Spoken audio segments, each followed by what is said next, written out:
Para sa iyo, ano nga ba ang tunay na kahulugan ng wagas na pag-ibig? Ito ba ay ang patuloy na mahalin ang taong labis kang sinaktan? O ito ay ang pagmamahal na nananatili kahit ika'y iniwan? O baka naman ito ay ang paghihintay sa isang taong hindi mo alam kung may balak ka pa bang balikan? Alin man dyan sa nabanggit, batid ko ang mga ito ay sobrang sakit.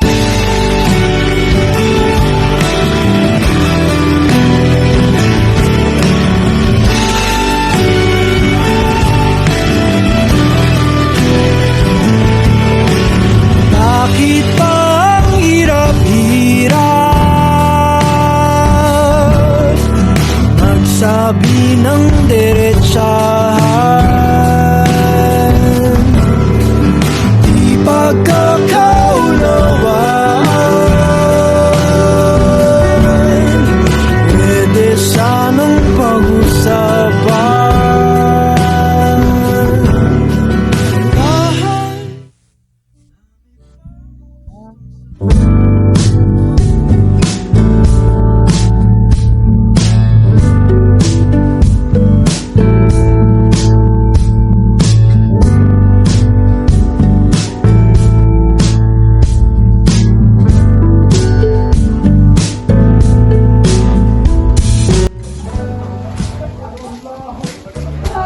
Ma, si Tinang andito. Ba, napakatangkad mo na, Tito.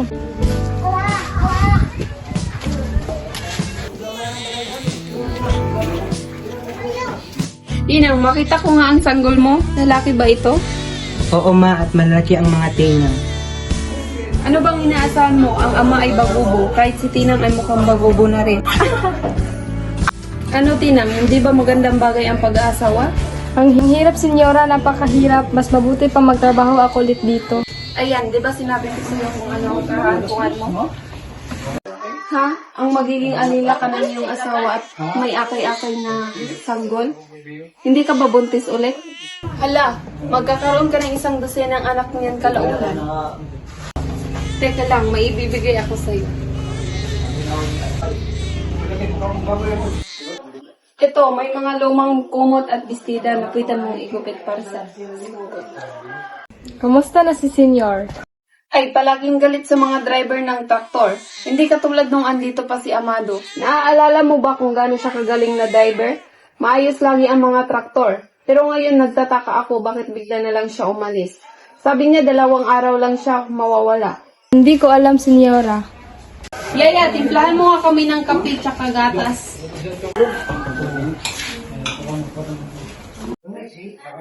Ito na po ang gatas para sa bata at kape naman para sa inyong dalawang senyora. Senyora, ang pakay ko po pala kaya ako nagpunta dito ay ang imbitahan ka na maging madrina sa binyag nitong anak ko. Aba, syempre, payag ako. Ako na ang bahala sa mga gamit na gagamitin at bayad para sa pari. Maraming salamat po, senyora.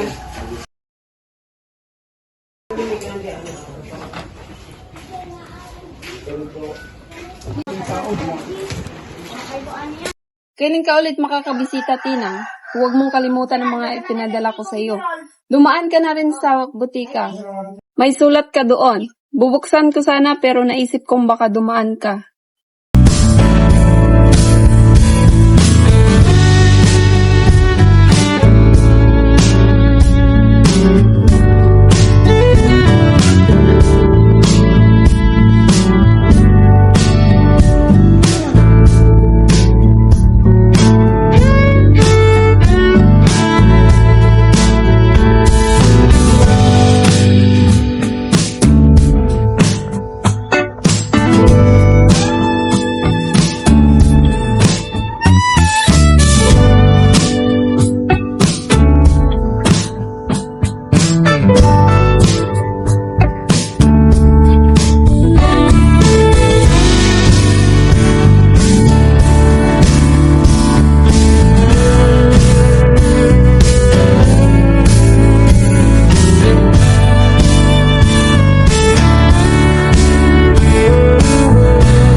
ko sa akin na mayroon ko daw sulat para sa akin.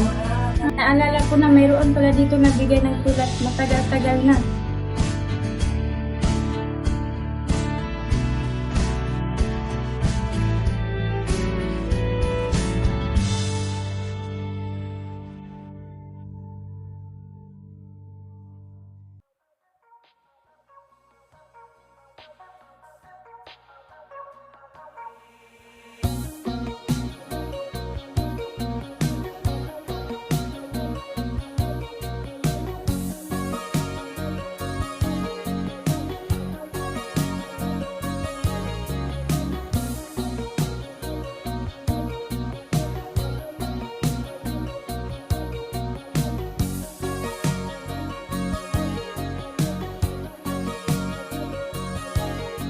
Saan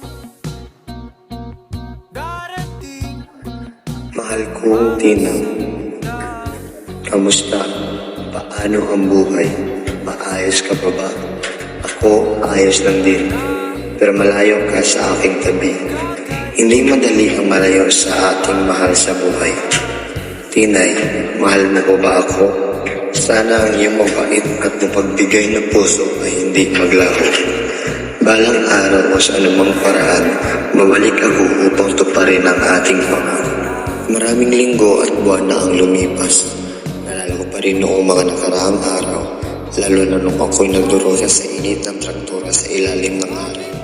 Palagi akong nawawalan ng pag-asa hanggang sa naisip ko ang iyong anyo na lumapit na may pinakamagandang ngiti na nagbigay sa akin ng pag-asa.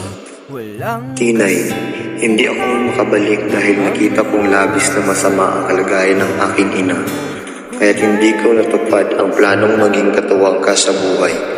Mangyaring tumugon sa aking liham agad upang malaman ko kung mahal mo pa ba ako o hindi. Sana ay wala kang ibang mahal kundi ako lamang. Sa palagay ko, lumalampas na ako sa oras ng iyong kasiyahan. Kaya nagtatapos ako ng ipinakamahusay na hangarin para sa iyo.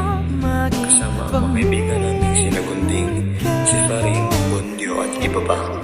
Minamahal ka mula noon hanggang ngayon, Amado.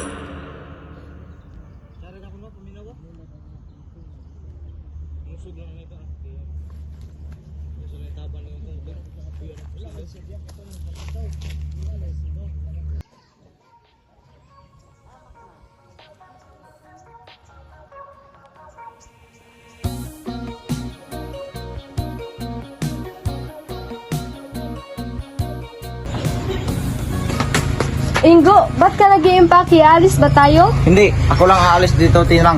Ha? Hindi. Ano bang pinagsasabi mo? Hindi kita batid na maintindihan. Alam ko ang lahat ng sikreto mo, Tinang. Mula sa hindi akong tunay ng ama. Hanggang sa hindi mo naman talaga ako minahal at pinakasalan lang para sa kapakanan ng bata. Ingo, Mahal kita, Tinang. Ngunit pasensya na dahil hindi ko kayo maging ama ng anak ng iba. Alam kong nahihirapan na din ka sa pagtitiis sa akin, kaya't pinapalaya na kita. papatawarin mo ako, Ingo. Ako dapat ang humingi ng tawad sa pagpapahirap sa Tinang. Alam kong mahal mo pa din siya, kaya puntahan mo na siya ngayon. Ngunit paano ka? Magpapakalayo ako at ayusin ko ang buhay ko. Paalam na, Tinang.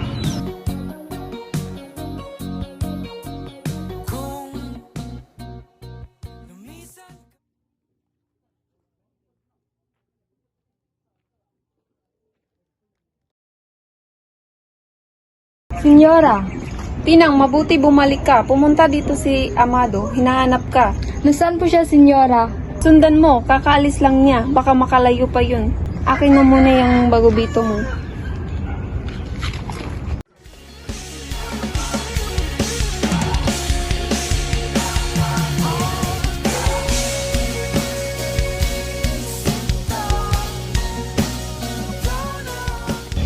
Amado! Tinang, ikaw nga, Tinang, mahal ko. Sa tuwin ay naaalala ka. Ang tagal kitang hinintay, Amado. Mahal, tahan na.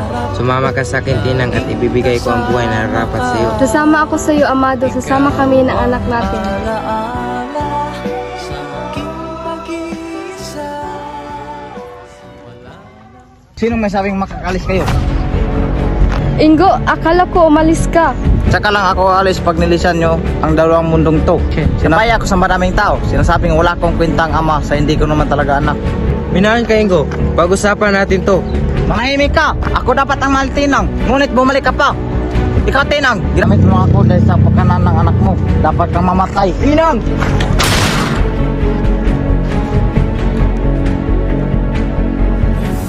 Amado! Amado! Amado! Teka lang. Saan nagkamali? Pwede bang bumawi? Teka lang muna. At doon ang pagtatapos ng kwento ni Tinang at Amado. Kawawa na po pala kasi namatay pareho si Amado at Tinang Lola. Paano po yung anak nilang si Bagubito? May kumupkup kay Bagubito, kaya huwag kang mag-alala, apo ko. O siya, matulog ka na at anong oras na? Lola, ano po ba ang tunay na kahulugan ng pag-ibig? Madaming kahulugan ang pag-ibig. Tayong mga tao ay may iba't ibang perspektibo pagdating dito. Kagaya na lamang na ang tunay na pag-ibig ay ang patuloy na pagmamahal sa taong labis tayong sinaktan. May iba namang ang pag-ibig ay ang pagmamahal sa taong itay iniwan. At mayroon ding pag-ibig na hinihintay na bumalik muli ang taong mahal kahit walang kasiguraduhan. Ngunit, sa kwentong ito, ipinapakita ang wagas na pag-ibig kung saan kahit hanggang huling hininga at kamatayan man, ang hahantungan ay patuloy na magmamahalan. Saan tayo mapadpad, bawat kilig na nadarama sa tuwing hawak ang iyong kamay. Ito'y maling akala, isang malaking sablay. Pasensya ka na sa mga kathang isip kong ito, bari dala lang ng pagmamahal sa iyo. Ako'y gigising na sa panaginip kong ito, at sa wakas ay kusang lalayo sa iyo, lalayo sa